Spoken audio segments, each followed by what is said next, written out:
What's happening? Al Siebes here, and you are here today because you're looking at that first real estate deal, that first transaction that's going to start you on a path of real estate investing. And I'm telling you, we're going to walk through the funk zone here today. We're going to just talk one-on-one. If I was you, after 20 years of doing this, what I would do, how I would get started, step by step. Let's do this.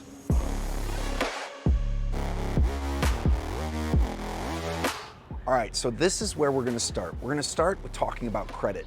Credit is huge, especially today with the way interest rates are. They are so ridiculously low, and you have a bank, you have a lender who wants to partner with you, and they're gonna loan most of the money. They're gonna loan 90% of the funds. It's a huge opportunity, and I'm gonna talk with you just in a minute here about how to get that going. So to do that, you wanna get your credit score up.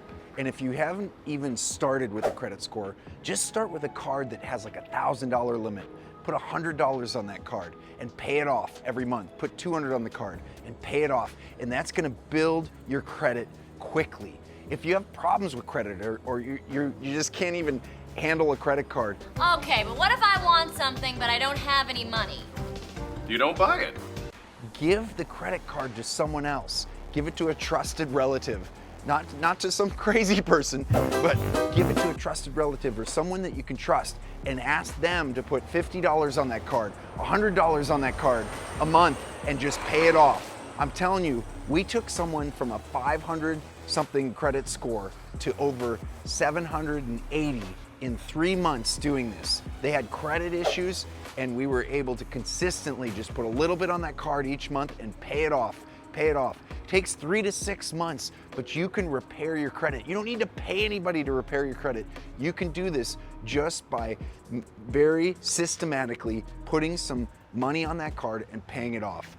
That is a great way to build your credit and to get that credit score looking attractive to a lender.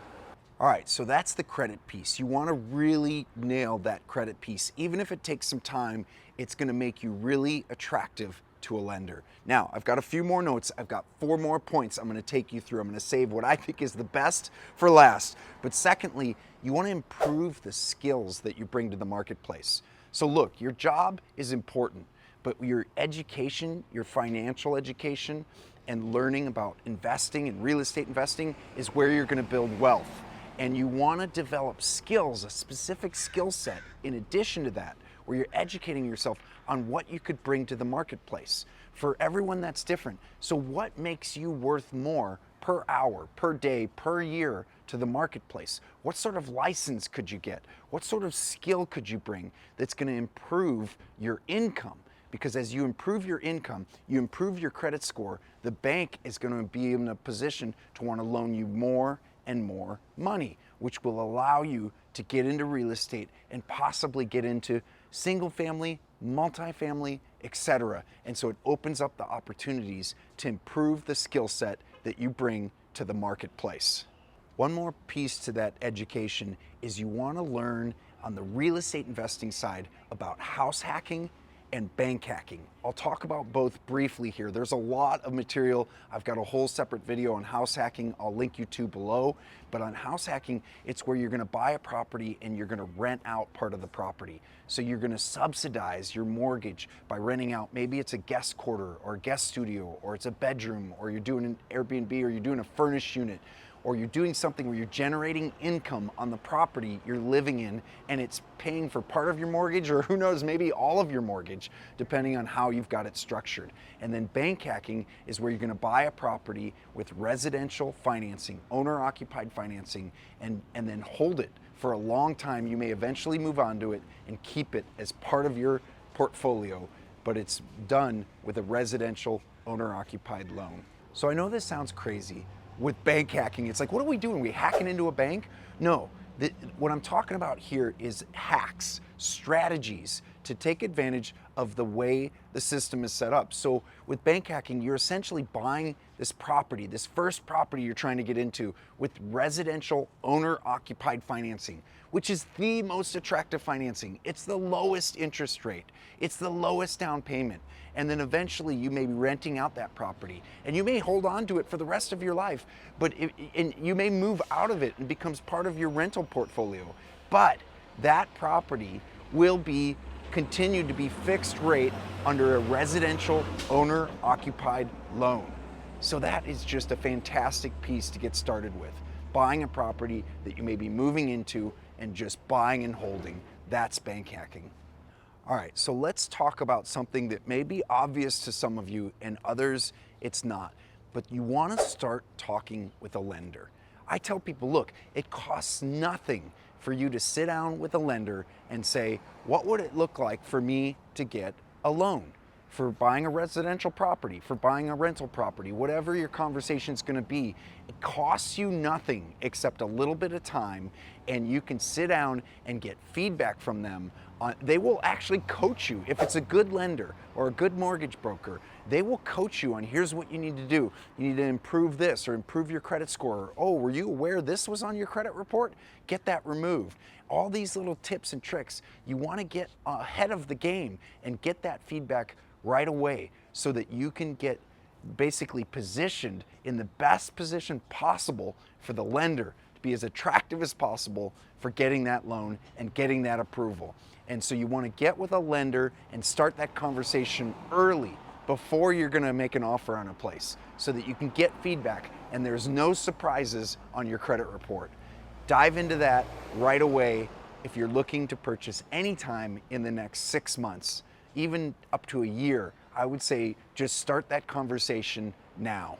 All right, so I got 2 more points, 2 of my favorite tips, step by step to your first real estate property. And let's get some coffee. Coffee.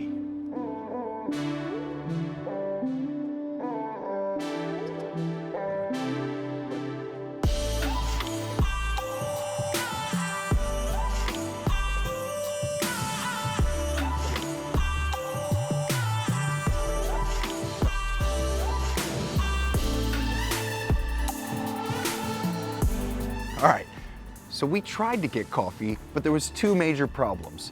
First of all, the line is down the street. Second of all, I forgot my mask. So let's do this. Let's do our last 2 points. We've talked so far about building credit early.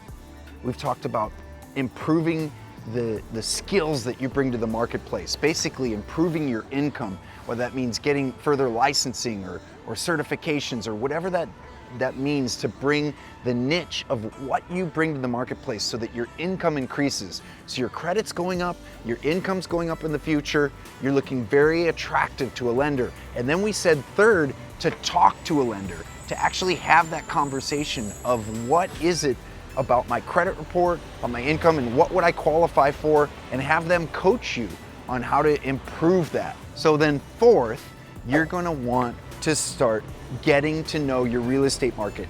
You're going to want to actually look at your market, your city, where are the opportunities? Start looking at properties. Just do this. Some people have like this, it's kind of like me going to a car dealer. Like I just like get the cringes. Like shopping for a car is a horrifying experience for me because I feel like I'm going to have this whole sales pitch and pressure. And I'm telling you, with real estate, you got to go start shopping to educate yourself. Where are the opportunities? Find an agent that works with investors, or find an agent that's not going to pressure you, and explain where you're at and say, look, I'm looking for opportunities to get started with my first property. And maybe you might have to explain to them, if you're going to be looking to do house hacking, you might have to explain to them what that is, or you're looking for something where you could rent out a part of the property, or if you're not, if you're just looking to get started on your first purchase, you want a realtor who's going to help educate you, and you can explain that to them. Or call the office, call the manager of the real estate office and explain that that's where you're at and you want an agent that's going to fit that. Or heck, just reach out to me, send me a message, and I'll find you someone, because I have connections across the country who can help you. That's where you want to start, is start educating yourself about the market in your city and where the opportunities are. So look, there's real estate opportunities in any market. Do not get discouraged by the news or the market's too hot or the market's a bubble or whatever. Be looking, be shopping. Window shopping is what I call it. Just be looking for opportunities and educating yourself on what's out there, what's available, what the opportunities are. You want to get started on that now. That's something, again, you can start now. It does not cost you anything except some time. It's fun. It's fun to look at properties. And along the way, you're learning your market, you're being educated, and if you have a good agent, they're teaching you about what the opportunities are and where they are. And you want to get educated as an investor as well, as a real estate investor. And a lot of agents won't be able to do that for you. A lot of agents aren't real estate investors. So you want to just continue your education. Hey, like and subscribe to our channel. We will give you free real estate investing education here. But you want to get that started. Finally, our last point on our step-by-step journey here is you want to look for low-risk opportunities to start with. That can mean a lot of different things in a lot of different markets. So basically, I'll give you some examples. A low-risk opportunity for me when I was getting involved was buying a property where the mortgage was not much more than the rent I was paying.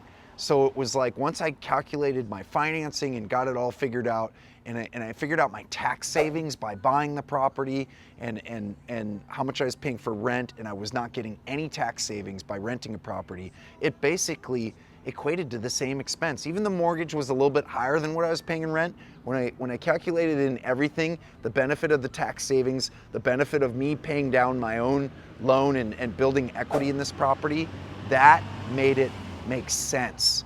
And so that became a low risk opportunity. Another low risk opportunity for me was our first fourplex purchase, where we were gonna live in one of the units and rent out the other three. The reason it was low risk is because when I ran the numbers, as we were improving the property and we rented out those three other rental units besides the one we lived in, I figured out that it would cover the mortgage.